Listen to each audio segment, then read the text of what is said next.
এই আমাদের বাগানে ড্রাগন ফল হয়েছে। তো এখন কিন্তু গাছের প্রতিটা ডগায় দেখা যাচ্ছে ড্রাগন, এবং কি সাইজ! অনেক বড় ধরনের ড্রাগন। রংটাও কিন্তু ভিন্ন রকম।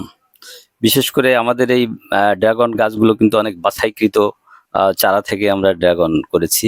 এটা কিন্তু দেশের অন্যান্য যে এলাকায় চাষ হয় এর চেয়ে ব্যতিক্রম একটা জাত। এই জাতটা কিন্তু আমরা বাইরে থেকে আনিয়েছি।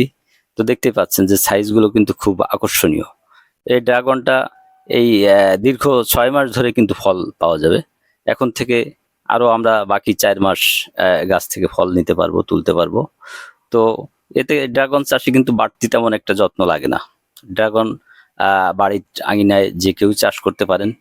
আমরা কিন্তু গত ৩-৪ বছর ধরে এই ড্রাগন চাষ করে আসছি।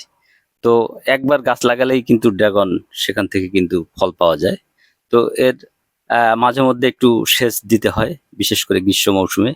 এই যে সাইজগুলো, এগুলো কিন্তু মাত্র ২ মাসে এই ফলগুলো কিন্তু পেকে গেছে, মাত্র ২ মাসে। এবং ২ মাসের ভিতর কিন্তু এই কালারটা চলে আসছে। খুব কম সময়ের ভিতর কিন্তু ড্রাগন, এবং নতুন এই যে ফল আসছে, ফুল আসছে আবারও। তো পাকছে, কিছু পাকছে, আবার নতুন করে কুড়ি আসছে।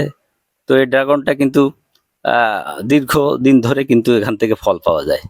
তো এটা কিন্তু আমাদের আহ, এলাকায় কিন্তু চাষ করলে কিন্তু যে কোনো জায়গাতেই কিন্তু এই ফসলটা ফলানো যায়। আমাদের আশেপাশে ড্রামে চাষ করা যেতে পারে, বাড়ির পাশে সামান্য জায়গাও যদি থাকে। এই বিশেষ করে এই যে আমাদের কাছে যে জাতের চারাও আমাদের কাছে পাওয়া যাবে। আপনারা যদি ড্রাগন চাষ করতে চান, তো আগে কিন্তু জাত নির্বাচন করবেন। জাত ভালো না হলে কিন্তু আপনি ভালো ফলন পাবেন না, এবং এই ফলও কিন্তু খেতে সুস্বাদু হবে না।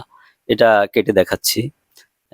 বিশেষ করে যে রংটা, এবং খুব খুব আকর্ষণীয় এর ভেতরের কালারটা, মানে নজর কাড়ার মতো। এই কালারগুলো কিন্তু ড্রাগনের ভেতর কিন্তু